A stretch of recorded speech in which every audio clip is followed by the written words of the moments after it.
శ్రీమాత్రే నమః. శ్రీమద్ రామాయణం బాలకాండలోని 6వ ప్రశ్న. దానికి జవాబు. అరణ్యంలో నదీ తీరాన వాల్మీకి ఎవరి పలుకులను గురించి ధ్యానిస్తూ కూర్చున్నారు. అక్కడ ఆయనకు ఏమి కనిపించాయి? తర్వాత అక్కడ ఏమి జరిగింది? జవాబు. వాల్మీకి మహర్షి తన శిష్యులలో ఒకడైన భరద్వాజుని తీసుకుని తమసా నదీ తీరానికి వెళ్ళారు. అక్కడ ఆయన నారదుడి పలికిన పలుకులను గురించి మాత్రమే ధ్యానిస్తూ కూర్చున్నారు.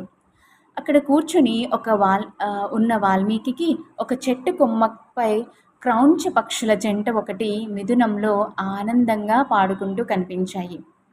సరిగా అప్పుడే ఒక దుర్బుద్ధి గల నిషాద జాతికి చెందిన వేటగాడు తన దాగి ఉన్న చోటు నుండి యువతలకు వచ్చి ఒక బాణమును వదలడం